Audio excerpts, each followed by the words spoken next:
Hello, hello.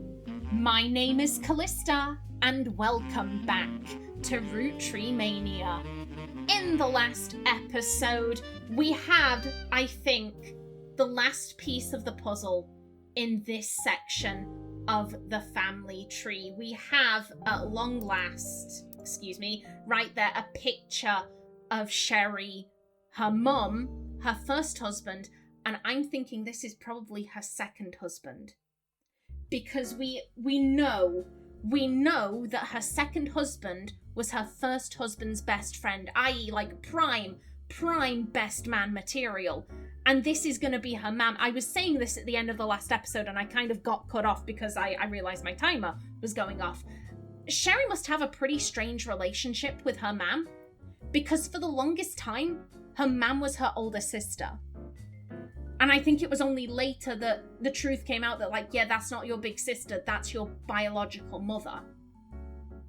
So this could either be Barb as mother of the bride, or it could be Barb as chief bridesmaid. But yeah, I'm thinking that's Barb. I'm thinking that's Peter. And I think that's Sherry. Okay, so this... Potentially, we've got this filled in. 1, 2, 3. We're now only getting lock-ins at 5. So we need to find 2 more. Buggeration.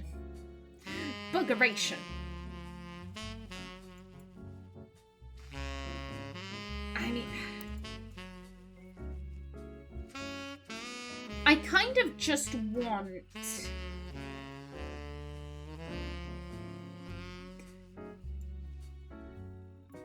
I just want to, actually, let me... search in the periodicals in that one. Oh, really? Nothing.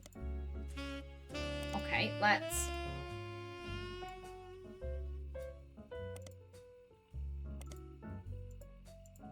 I'm just kind of being a wee bit extra here, but I just want to make sure that there are no other connections here.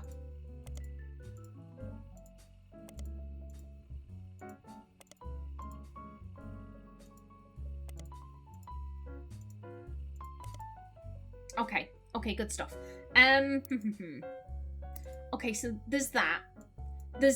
Now, I got this based off of a clue that someone kind of forced on me a few episodes ago. The other clue that I was given without being asked if I would like a clue, someone told me to go back and search through, it was, you know what, go to here.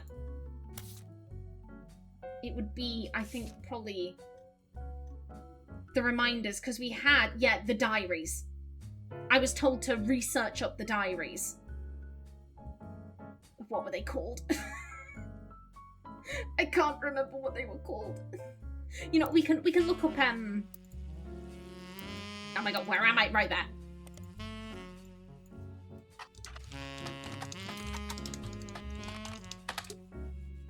Okay.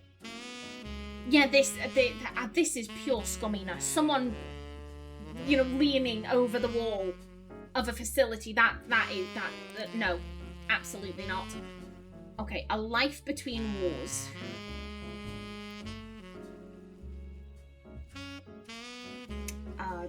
Copy it, public library, and we want to...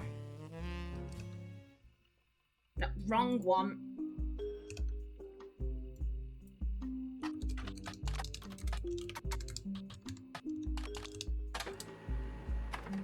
Okie doke. When revisiting Lauren's book, there's a single passage that focuses on potential affairs in her immediate family. You've added it to the rest of your evidence. Okay. An entry entitled Cruelty from Lauren Roottree's diary, written in 1963. It focuses on the relationship between her mother and father. While it offered only redundant information during your previous investigation, it mentions the subject of affairs and may be more useful this time around. I am no stranger to true love. Jacob and I married at an age that most deem unfit for marriage, but he was also enlisting at an age that most deem unfit for war. We had no choice. I knew in my heart that our marriage was one for the ages. He and I would still be together today if not for Okinawa. That was nearly 20 years ago, but there is an emptiness in my soul. I do not understand my contemporaries. So many girls I went to school have taken multiple lovers. So many of my girlfriends' husbands have been unfaithful. If I am to remain true to the ghost of a man with no chance of physical reciprocation, no potential for long conversation, how could it be so hard to love someone you can reach out and touch, someone you can joke with? I have not had to deal with such madness at home. My parents are a perfect match in the worst way. My mother's cruelty is a perfect fit for my father's general spite. In turn, Pop's status enables her incessant need to gloat and feel superior. I have grown up with their cruelty and disdain for others my entire life. Even my family remains unspared. They make fun of my grandpop and his family sayings. Blood is thicker than syrup, but nothing's thicker than Elias. They mimic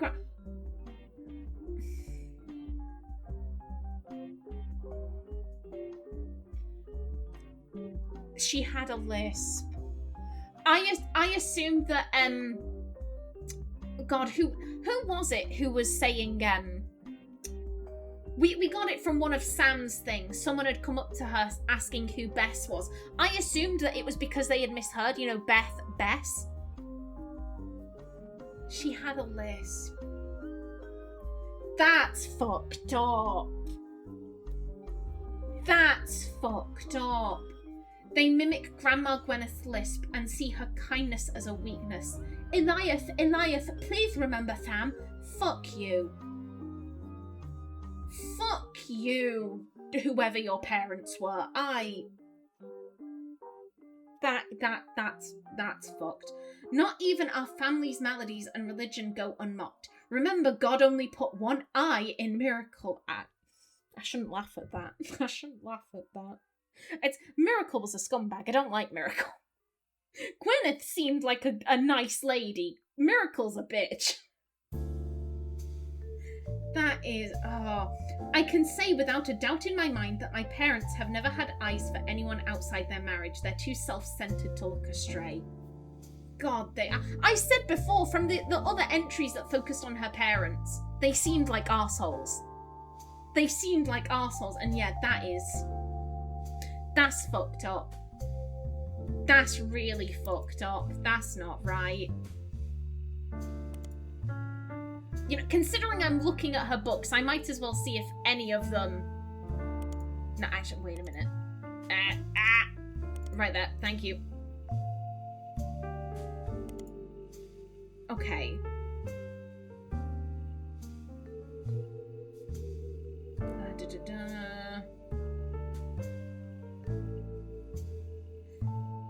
Anything new in Romance in Court?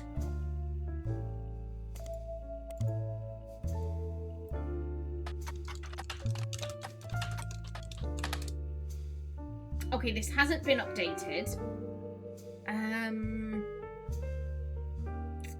God, she had a bunch of books.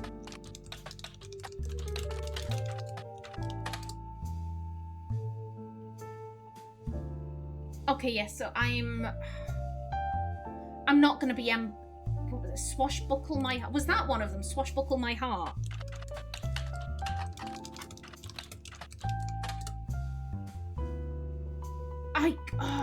You.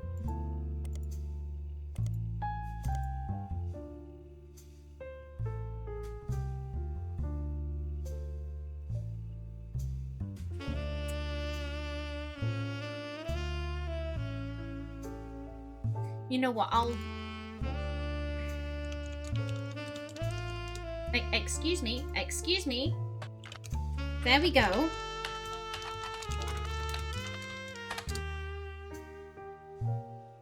I can't remember. I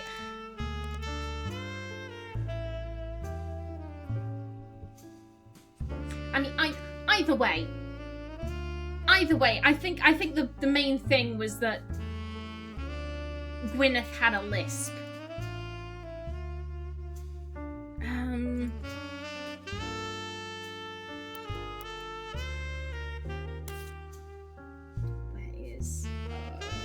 find us. Oh my god, why can't I...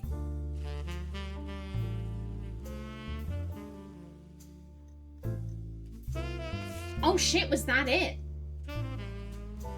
Was that it? Okay, damn.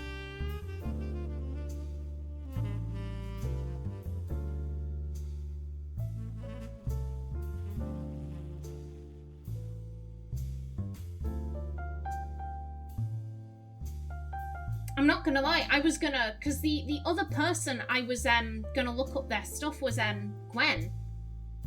Because there's been this I find intriguing with Ronald and Robbie. Because here's the thing, why are we getting this focus on them repairing their relationship? Why are we getting... There were a lot of articles about like, oh yeah, they've repaired their relationship, they're brothers, blah, blah, blah, blah. We're having our eyes brought to them. For what reason? Because they've repaired their relationship. I'm like, what does this... This doesn't tell us anything. This doesn't tell us anything. But we were drawn to them.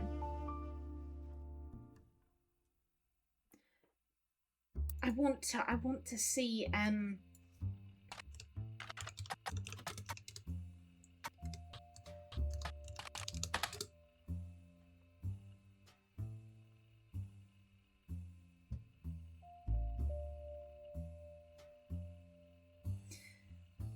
this is mentioned twice.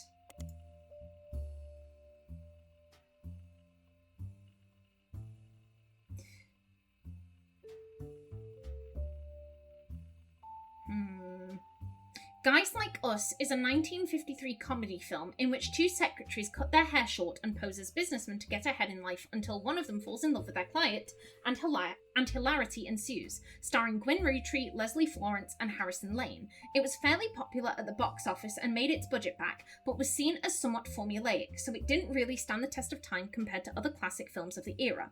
It was recently released for the first time on home video due to Roottreemania.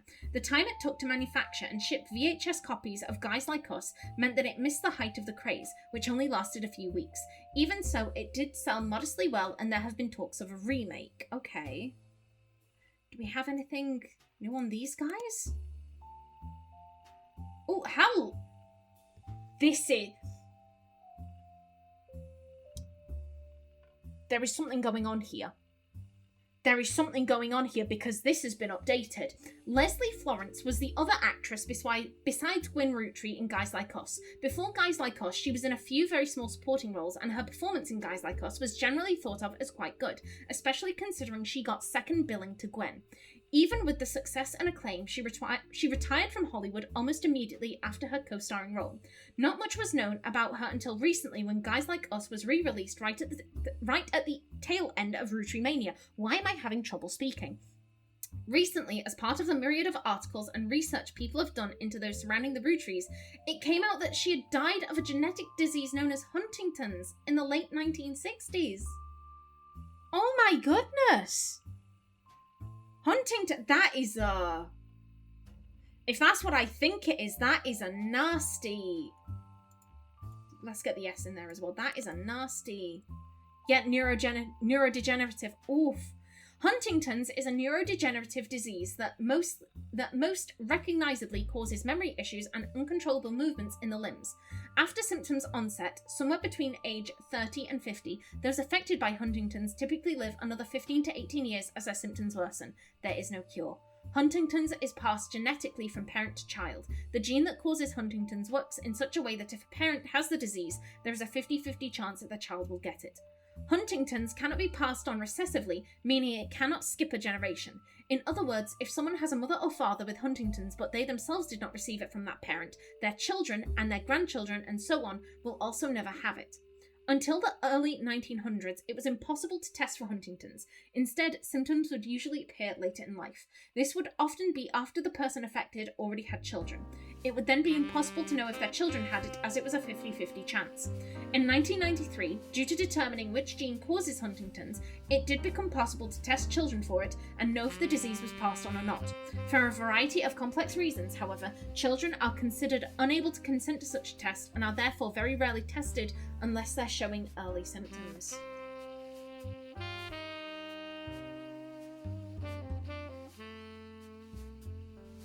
Why are we being given this information?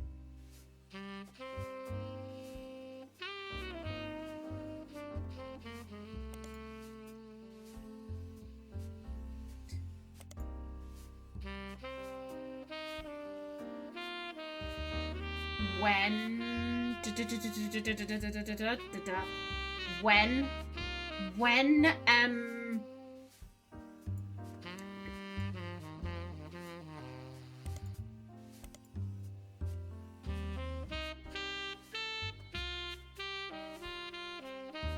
I'm looking for something very specific.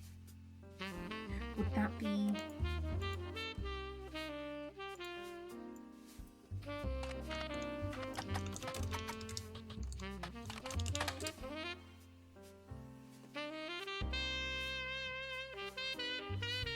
I want...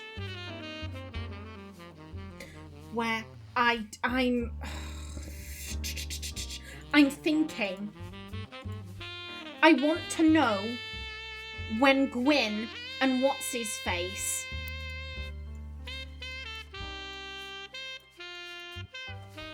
he was called Wild Bill.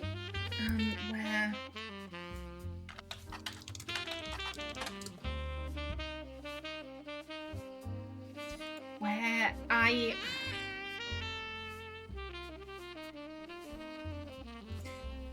Probably there.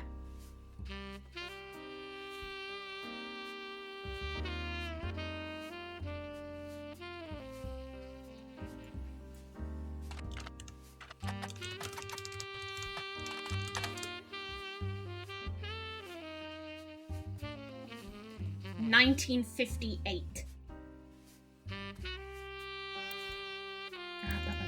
No, back.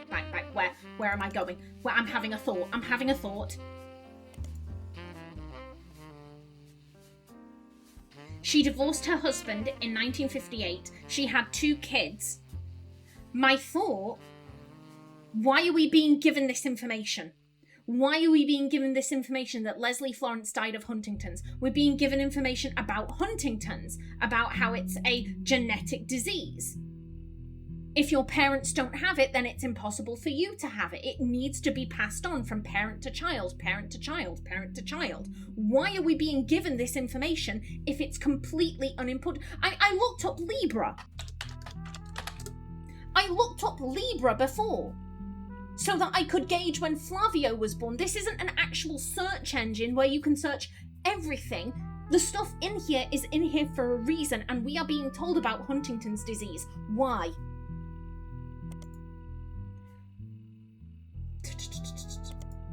History. Also, do we have anything on Harrison Lane? Just in case. Yeah, this isn't relevant. This hasn't been updated. Leslie Florence has been updated.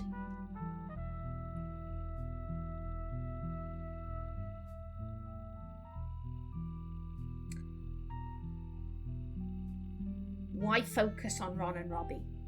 Why? Why tell us that they've made amends in the wake of their mother's death? Why bother? Because they have nothing to do with what's going on down here. They have nothing to do with all of this. Going into Clark, yeah, it makes sense because Clark is giving us clues. Clark is giving us clues, so it makes sense to update on Clark. They haven't updated anything on Jim and Diamond, or November, or any of these guys. But they've gone into Ron and Robbie. They've gone into them. Show me Gwynn. Show me Gwynn. Where am I? I'm having a moment, thank you.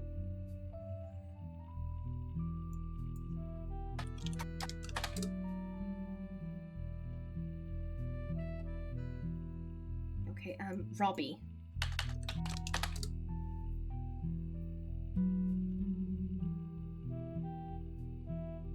Okay. One of you was, Penelope Tessa Green. Let's see what you're up to, if you're up to anything.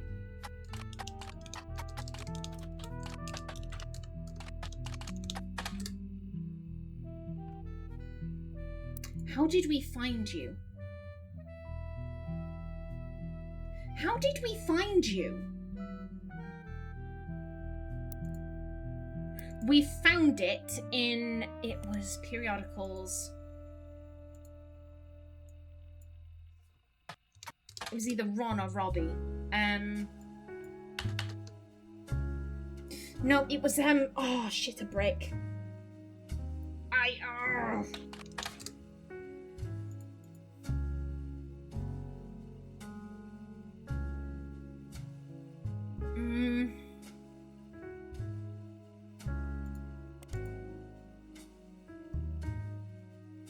Okay, ooh.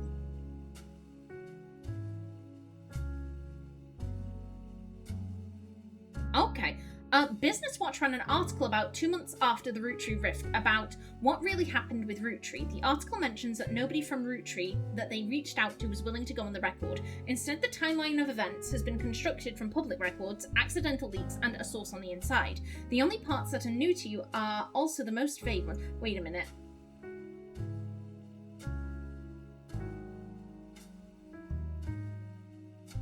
We have read this. We have read this.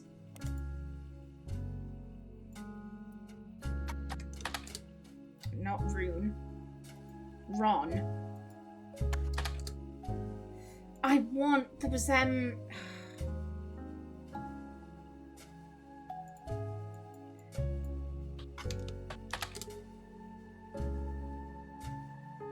oh my god!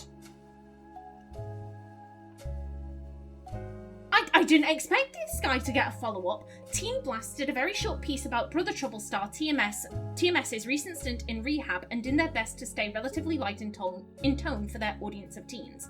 TMS has gone through his fair share of hardships in the past year. We're all still reeling from the death of the Roottree sisters, and he was closer to them than any of us. After his battle with addiction over the past few years led to a scary near-death experience, he vowed to make a change. He told us he's focusing on himself, his family, and his friends.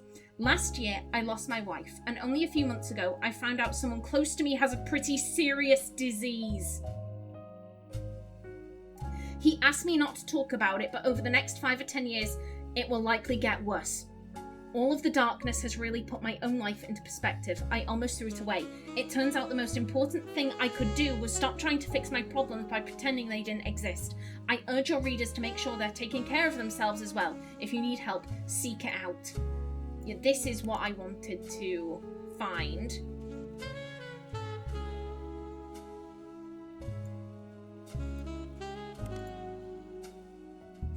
Thank you. Why didn't it come up before? I must have misspelled something. Comedian Penelope Tessa Green was part of a recent fundraiser at the Reno Comedy Club, The Laugh Lounge, about a month ago. The fundraiser was called The Best Medicine and was to help find a cure for Huntington's disease. According to the website, she released a statement. Up until recently, I didn't know anything about Huntington's. In the last few months, I've gone from knowing nothing about it to learning more than any one person should have to. Until less than a decade ago, it was impossible to predict if someone susceptible to Huntington's had the disease, but due to advances in medicine, tests have been developed. Hopefully, this increased awareness is the first step into finding a cure. Please join me for a night of comedy for a good cause.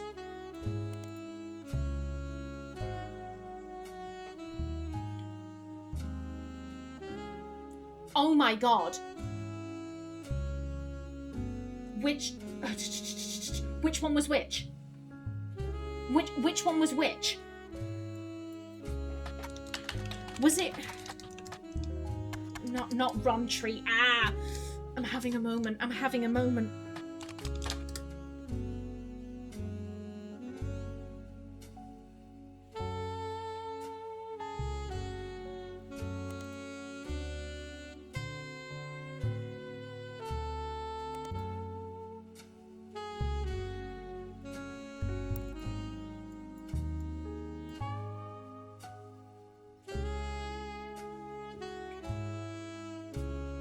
if what I think happened,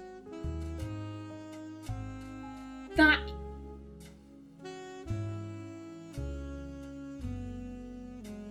if what I think happened here is what happened,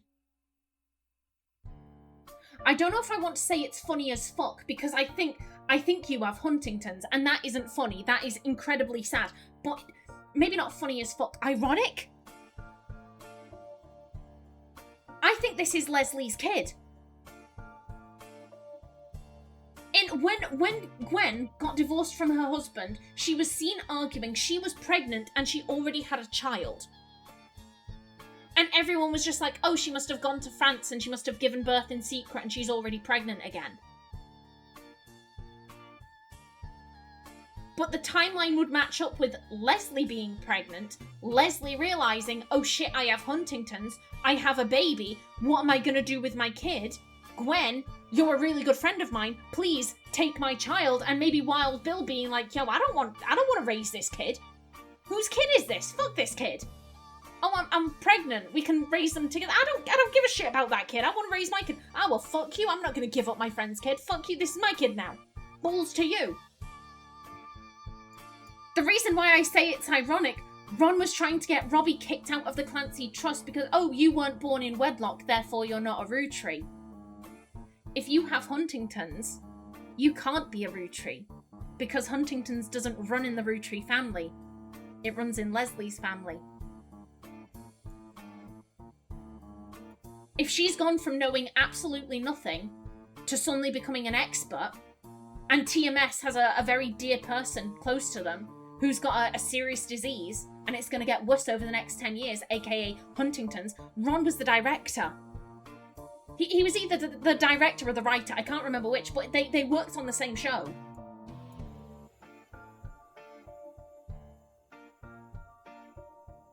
And I assume she would want to get her kids tested. Or she would be, you know, if the kids can't consent to the testing, she would be concerned about, like, oh shit, what if one of my kids has inherited this awful, awful illness? If what I think has happened, that is so fucking ironic. You're not a real Roottreemania because you weren't born in wedlock. Oh shit, am I a real Roottreemania?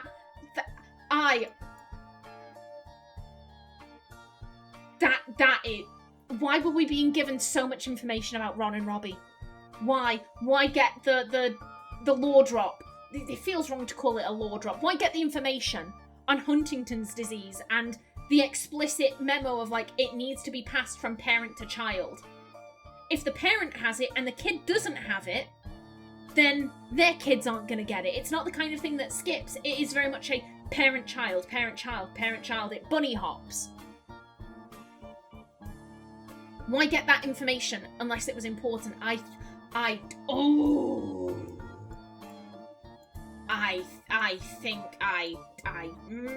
so sorry. I'm so sorry about your kids potentially having something. I'm so sorry about that. But that irony. That irony. That did not bring us any closer to this.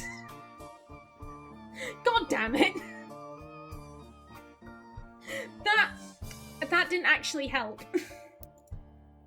That didn't actually help. Oh well. It was interesting.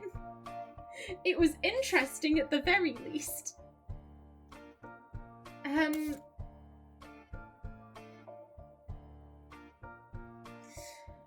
My thought... Because right now... Okay, so we're looking for Crocodile's descendants. We've got this stuff going on here.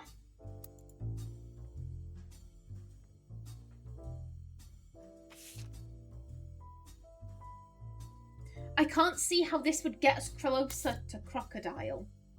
I think as soon as we find 2 more people and we update the thing, I get the feeling this is probably going to disappear.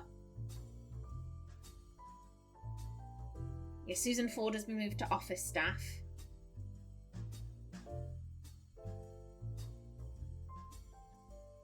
I mean, here's the thing. We now know all of the people who he had kids with. Susan Ford has been moved to office staff.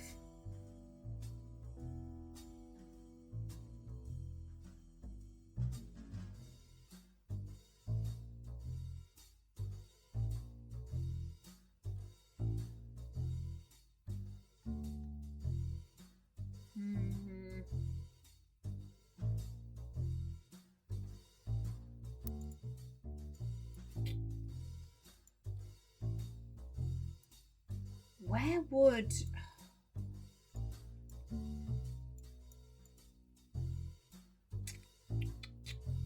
Well, there goes my timer. There goes my timer. I'm gonna have a think on this.